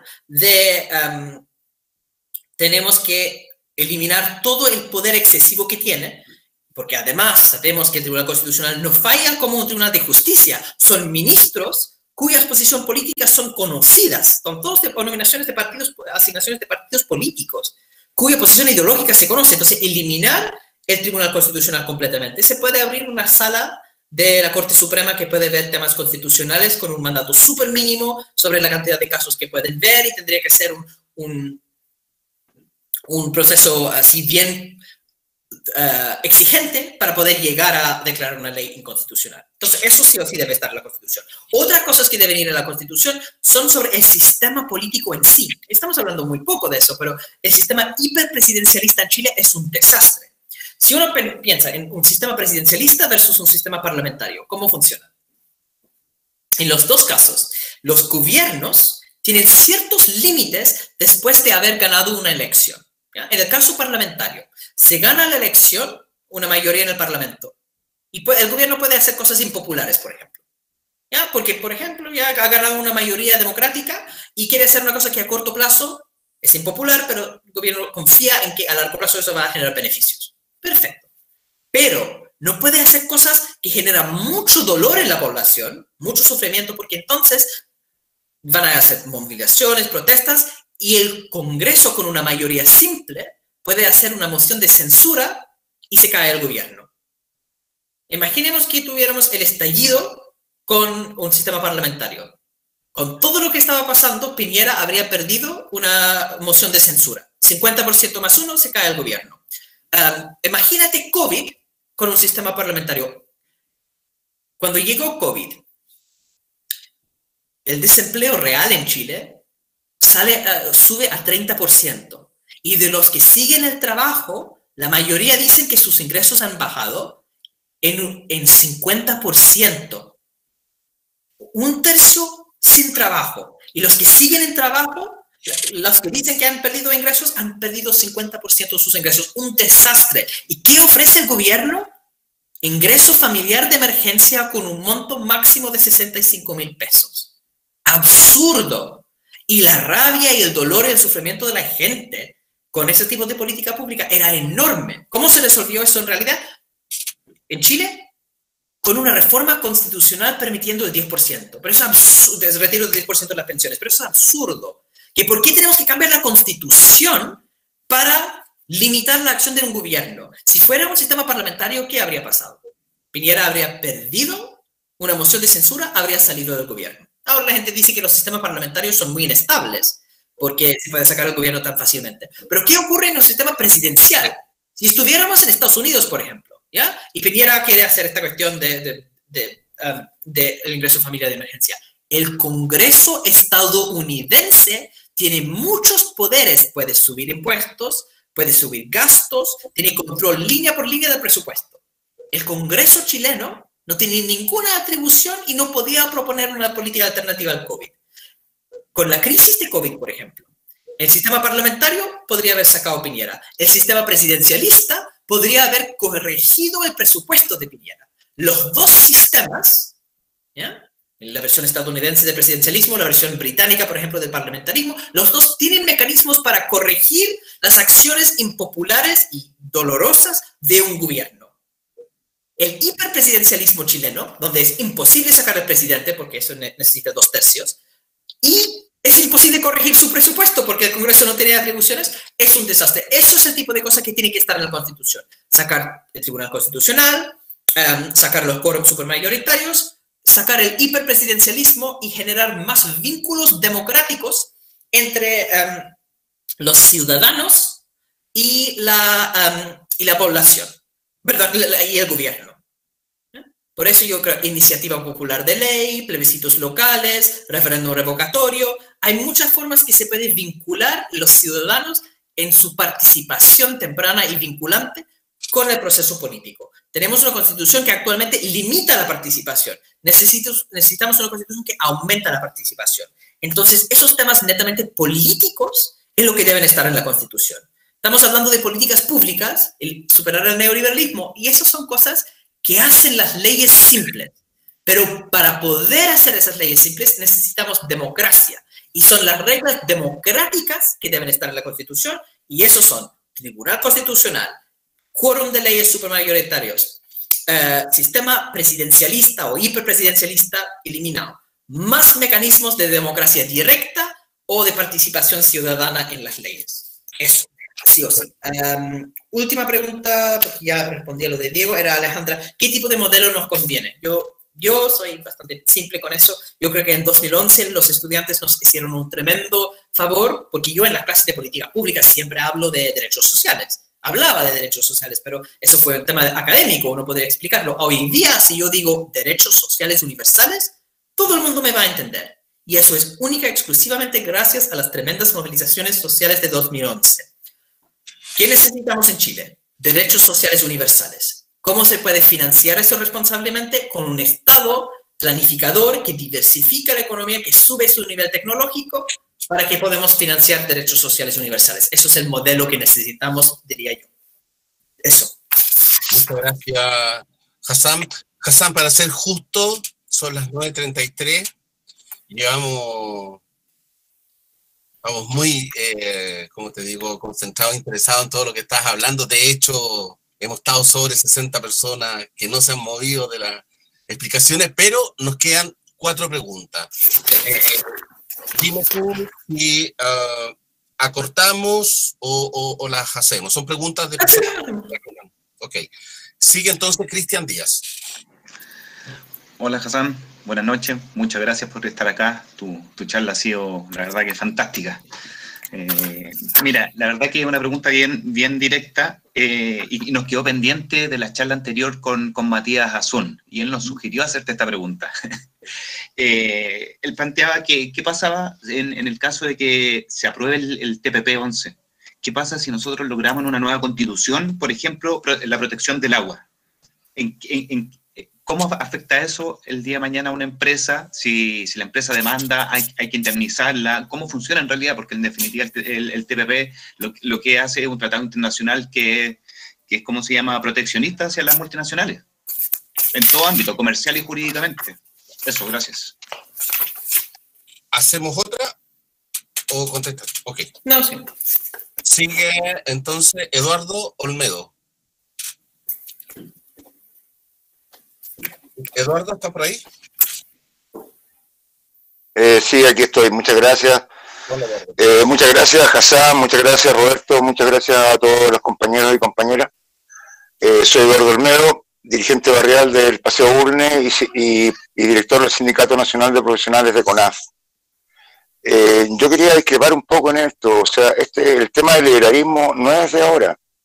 Si ven la primera intento de constitución de José Miguel Carrera, votaron 135 personas. O sea, de ahí partimos. ¿Y quienes votaron? Fue la oligarquía. Este es un tema del poder que lleva cientos de años esquilmando al pueblo. Aparte de eso, de esa disquisición, yo quería hacer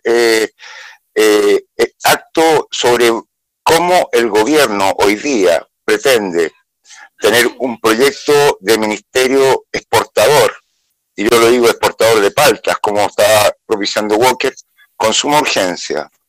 ¿Ah? ¿Cómo rechazamos el Tratado de Escazú? ¿Ah? Que permitía también tener protección a la violación de derechos humanos. ¿Ah? Entonces, aquí hay un problema cierto. Aquí tenemos recursos, son recursos naturales que son algunos renovables y otros no renovables. Y este país se ha basado lamentablemente sobre recursos no renovables que han generado pasivos ambientales pero catastróficos, fundamentalmente a través de la minería. Coincido contigo en el tema del litio, es una oportunidad, hay que verlo, ojo con el tema del agua, porque es gran demandante de agua en un sector que es muy complicado. En este momento hay un proyecto de biodiversidad, de un servicio de biodiversidad. Mira, para dárselo en cifras, actualmente CONAF, mi institución, gasta, y te lo digo así, 739 pesos por hectárea por áreas silvestres, las cuales son apenas 14 millones de hectáreas en un país que hay 700 millones de hectáreas. Y este proyecto pretende prácticamente con el mismo presupuesto asumir 228 millones de hectáreas. O sea, no va a hacer nada. Y el gobierno insiste en poner suma urgencia a proyectos de ley previo a una constitución que va a redefinir qué vamos a hacer con los recursos naturales, incluidos las personas, incluidos los animales, incluido el medio ambiente. ¿Qué va a hacer de eso? ¿Qué país vamos a pretender? E insiste en poner suma urgencia a proyectos de este tipo. Incluso hay ecologistas, pseudoecologistas diría yo, como el presidente de la Comisión de Medio Ambiente, que es el señor González, que probablemente no sé en qué está pensando cuando uno ve los informes financieros de los proyectos de Hassan, cuando uno ve esto y resulta que entonces vamos a pasar de 739 pesos a una inversión del Estado de 82 pesos por hectárea. Y eso es lo que están hoy día poniéndole suma urgencia. Entonces siguen tratando de concesionar, de privatizar las áreas silvestres, de darle firme y luz verde a todo proyecto medioambiental nocivo. Entonces, aquí hay un tema que es muy importante, el cómo vamos a pensar este país en recuerdo a los recursos, incluso las personas. Nosotros también somos un recurso natural de este país, así como son los animales, como son las plantas. Y hay que pensar el país de una manera diferente. ¿Ya? Y esto es un tema de concentración de poder. Yo también temo, como muy bien dijiste al comienzo, que aquí no va a cambiar mucho. Aquí van a poner todas las fichas, a poner a los contribuyentes a legislar de acuerdo a lo que quiere el poder económico, y eso es un hecho.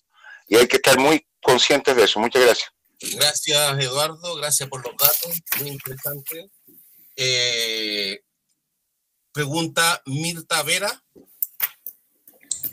Sí, mi consulta es si es necesario la explicitación de los derechos económicos, sociales, culturales, como para orientar la transformación del Estado a un perfil más garantista y menos residual, o no es en ese instrumento jurídico, en la Constitución. Hassam, queda solo una consulta para agregarla para poder cerrar. Mauricio Lorca. ¿Cómo está, Mauricio? Muchas gracias, Roberto.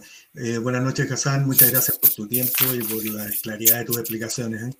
La pregunta es bien general, pero me gustaría entender a partir de lo que tú dijiste. Partiendo de la base de que tú decías que la efectividad del proceso de cambio está dada por el orden y el control de las etapas que componen ese cambio. Entonces, quisiera saber cuál es, según tu pensamiento, la secuencia que recomendarías para cambiar el sistema neoliberal de Chile por un sistema mucho más, digamos, decente, a partir de que exista una nueva constitución. Es decir, si sabemos que va, o partimos de la base de que va a haber una nueva constitución, ¿cuáles serían esas etapas que tú crees que serían las que darían ese orden que permitiría realmente hacer el cambio? Nuevamente, muchas gracias por tu tiempo y por todas tus explicaciones. Gracias, Mauricio. Contesta, Hassam. Ya. La pregunta de Cristian acerca del TPP-11. Lamentablemente, el TPP-11 no va a cambiar las cosas mayormente en términos de las limitaciones que existen para el constituyente. Yo tenía ese debate, yo estuve súper metido en la lucha contra el TPP-11, pero había una suerte de exageración en ese movimiento que decía, oh no, si firmamos el TPP-11, Chile va a ser un hecatombe neoliberal donde el Estado no va a poder hacer ninguna regulación social. Oh no, el TPP-11 nos acerca como ese monstruo. Y yo pensé, momento, pero Chile ya es un hecatombe neoliberal donde el Estado no hace nada. Entonces, ¿qué están imaginando? Yo creo que el TPP-11 probablemente no se va a firmar. Pero lamentablemente eso da un poco igual porque Chile ya firmó tratados que incluye esos mismos mecanismos de lo que se llama el arreglo de diferencias entre inversionistas y estados, el sistema ADI, y ese sistema permite que las transnacionales pueden demandar a Chile por sus políticas públicas. Entonces, con el ejemplo que dio Cristian, del cambio de código de aguas, ¿quién tiene lo que se llama los DAA, los derechos de aprovechamiento de agua, que se otorgan a personas gratuitamente, pero después son títulos de propiedad? Y si un inversionista extranjero ha comprado estos DAA y luego se hace un cambio en las leyes, en cambio de código de aguas, las empresas transnacionales pueden fácilmente demandar diciendo que han quitado sus derechos. Y eso no necesita el TPP-11. El TPP-11 yo estaba en contra porque permite a empresas adicionales, empresas que no podían hacer eso de Japón, de Malasia, de otros países. Pero ojo, si no sabemos, porque ni siquiera la Dirección General de Aguas, la DGA, tiene claro quiénes son los que de verdad tienen los derechos de aprovechamiento de aguas en Chile. No sabemos, porque esos se otorgan gratuitamente, después se venden en lo que se llama un mercado secundario. Entonces, hoy día no sabemos quiénes son los verdaderos dueños de agua en Chile, pero me tinca, así nomás, que son muchos estadounidenses. Y tenemos en el mismo Tratado de Libre Comercio con Estados Unidos un acuerdo de protección de inversiones. Entonces, el TPP-11 es algo nefasto, pero el problema es anterior y existe con todos los tratados que hemos firmado desde 94, cuando firmamos los primeros tratados de protección de inversiones con Noruega y España. Y sobre todo el gran problema está ahí.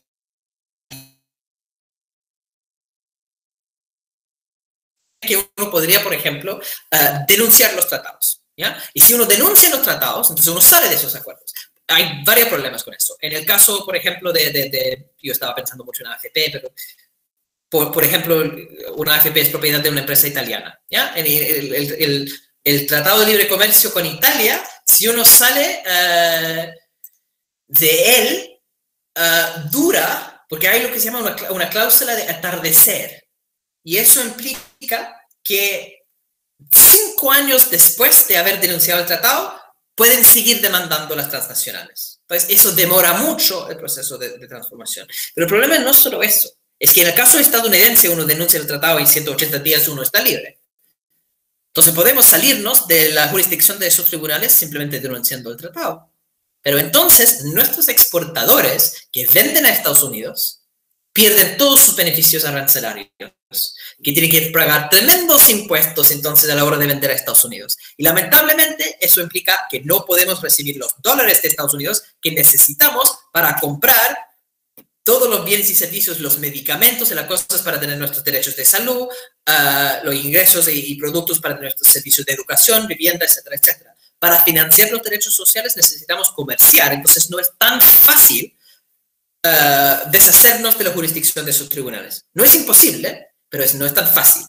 La forma que yo, y está súper desarrollado en mi libro, último libro, eso del estallido, que probablemente la mejor experiencia en esa materia es la de la Unión Europea, donde ellos declaran que esto es arbitraje, afecta el orden jurídico de la región y no lo quieren, y lo quieren reemplazar con una Corte Internacional de Inversiones. El problema con esos tribunales es que son sesgados a favor de los empresarios, no son jueces independientes que fallan acerca de estos temas como, me han quitado mis derechos de propiedad de agua, y el Estado podría responder, pero tenemos interés público. Y entonces este tribunal determina si fue una política de verdad de interés público. Pero si esos tribunales son puros abogados comerciales vinculados con transnacionales, su interpretación de lo que es interés público es muy diferente que si tenemos jueces permanentes que son especialistas en derecho medioambiental o derecho laboral.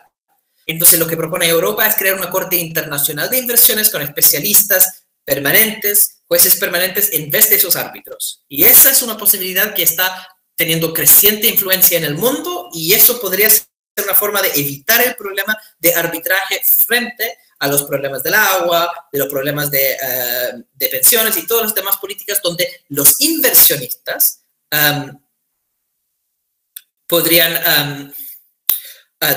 internacionales podrían demandar a Chile. Ya, eso responde a la pregunta de Cristian. De Eduardo, yo estoy súper de acuerdo, evidentemente tenemos un país que es rentista, exportación de paltas, es terrible porque palta chupa mucha agua, ahora esas zonas la gente tiene que vivir de algo, entonces uno piensa que podría ser una alternativa productiva en vez de palta. A mí me comentaron que la quinoa, que se come mucho en Estados Unidos, es un producto agrícola que chupa poca agua, o sea, ahí hay una opción alternativa interesante. Lo de Iguazú es absurdo, o sea, el gobierno dice no queremos firmar el Tratado de Iguazú porque entonces nos podrían llegar demandas por falta de cumplimiento de temas ambientales, entonces quita soberanía, pero cara de raja, o sea, dicen que van a firmar el TPP-11 que evidentemente entrega soberanía a grandes transnacionales, y eso no es un problema, pero Iguazú porque entrega soberanía sobre su derecho de contaminar, ahí sí es un tema de soberanía. Absurdo. Pero eso es la realidad de la gente que nos gobierna. Por eso es tan importante tener una nueva constitución y un nuevo sistema político, precisamente para sacar a esa gente, esa clase política política que nos gobierna actualmente. Yo dije que es un riesgo que no se va a cambiar con esta constitución, porque la derecha va a hacer toda la movilización posible para que todo quede igual, y sobre todo con su famoso gatopardismo, que van a poner muchos derechos sociales. Por entrar en eso, la pregunta del mío, se podría poner muchos derechos sociales, pero sin cambiar lo que Gargarella le llama la sala de máquinas, ¿okay? Que es al final la parte institucional, la parte de eliminar lo contramayoritario de la Constitución. Pero eso es un riesgo. Y al final, si eso va a cumplir o no, depende de todos nosotros. Por eso me encanta y agradezco una vez más la oportunidad de hablar con ustedes, porque todas las movilizaciones ciudadanas, las instancias de debate público son fundamentales, porque es la movilización de los vecinos lo que va a determinar si los empresarios salen con lo suyo o no. Porque podemos, a través de la movilización, frenarlos. Lo hicimos en noviembre, lo hicimos con la apertura del cambio constitucional. Entonces, si seguimos atentos, lo podemos avanzar. Ahí es el punto. Y eso se vincula un poco con el tema de lo que pregunta la ministra. No es que poner más derechos sociales en la Constitución es una cosa mala. ¿Ya? Yo soy británico y soy cientista político y economista, no soy ni abogado ni latinoamericano, entonces tengo poca simpatía por esa tradición hispana de constitucionalismo que tienden a ser como con un lenguaje súper rimbombante, cosas que son poco vinculantes. Está bien, ¿no? En Inglaterra no tenemos constitución. Yo prefiero así como cosas cortas, yo lo veo como profe, así como si pueden decir más escribiendo menos, lo prefiero. Pero esos son los poco relevantes en realidad. No es una mala cosa tener de los derechos enumerados en una constitución. El problema que estoy tratando de resaltar es que eso no se debe hacer a costo de la otra cosa. Y el riesgo es que la derecha va a poner eso como alternativas y van a ir cediendo en la parte de derechos para no ceder en la parte institucional. Y tenemos que ser súper claros. No, nosotros incluso podemos ceder y no poner ningún derecho en la Constitución. 3 cosas tienen que salir sí o sí de la nueva Constitución. Eliminar el Tribunal Constitucional, decir que las leyes en Chile se cambian con quórum 50% más 1, eliminando todas las leyes supermayoritarias. Y 3, diciendo que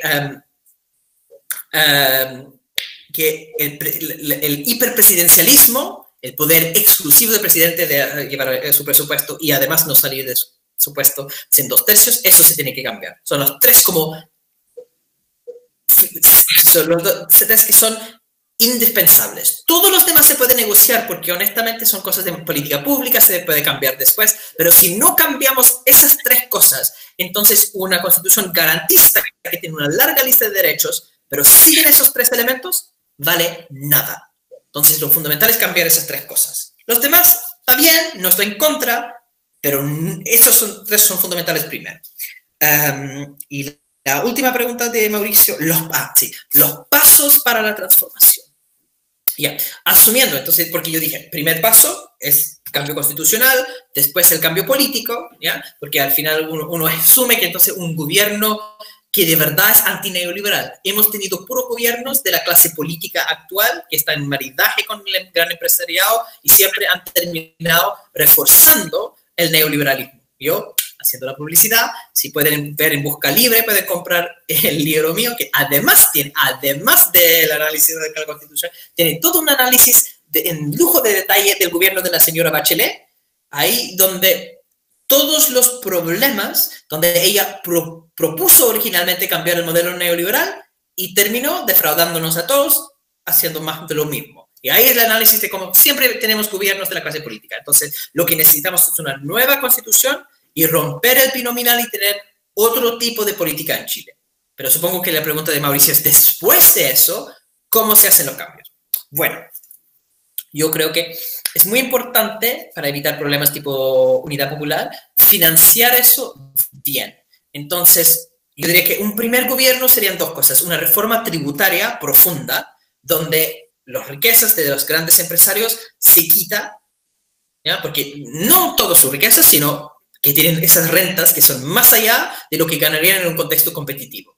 Se tienen que quitar sus rentas, pueden quedarse con sus utilidades, se tiene que bajar la desigualdad sacando esos, poniendo impuestos a los súper ricos, por ejemplo, pero también en este momento los empresarios en Chile no pagan impuestos. Es impresionante. El impuesto personal bueno, no puedo hablar, no sé, de un país de impuestos altos, tipo, ¿cómo se llama? Tipo en Europa, ¿cierto? Siempre hablan de Europa como los países con impuestos altos. Entonces, los impuestos personales, los que pagan como impuesto a la renta, que pagan los empresarios como personas, en Dinamarca es 24% del PIB.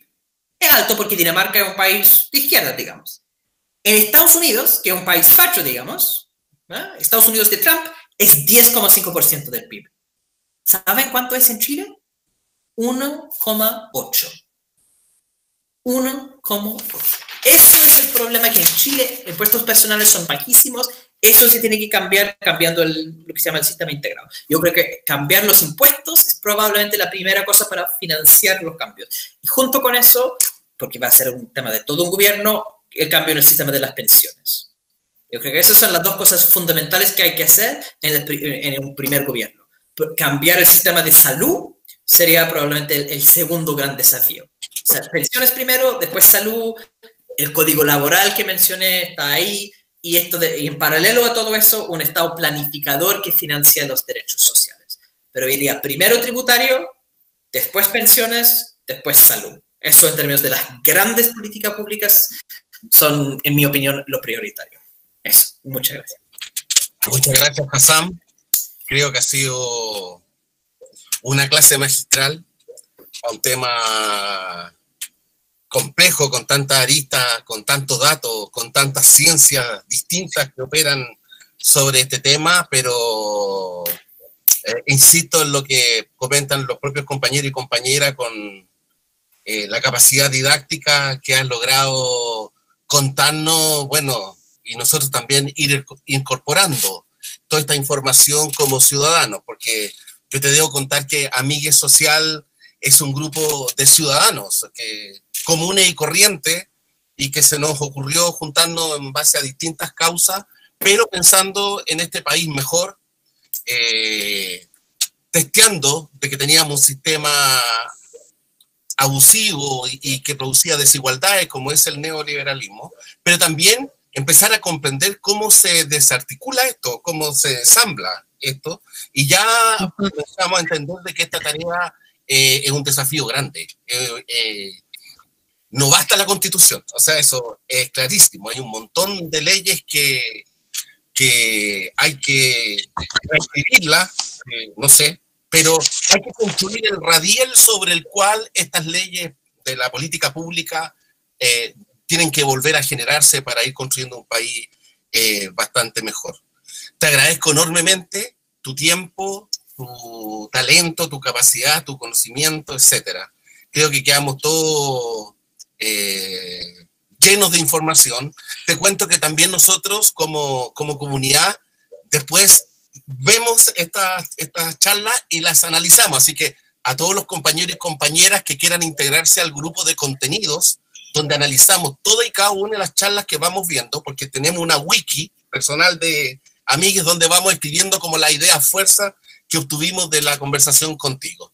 No quiero abusar más de tu tiempo, te agradezco tu generosidad y nosotros vamos a seguir luchando por un país mejor. Tenemos una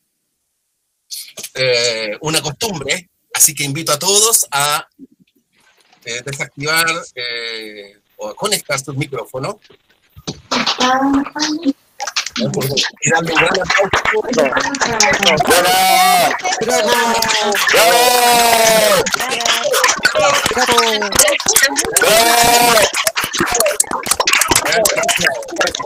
Buena.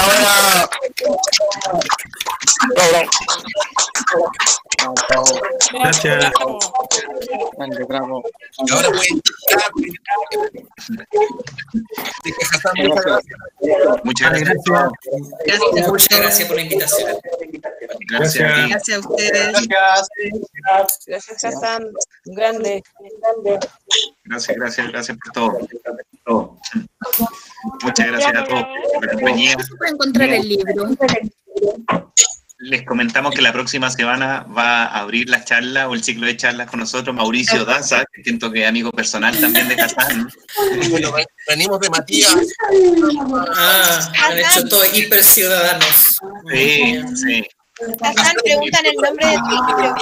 El libro se llama El estallido, ¿por qué? ¿Hacia dónde?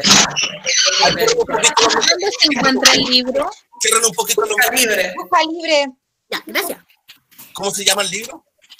En el chat. Ya. ¿No? No, conté o no. ¿Aló? ¿Ahí sí?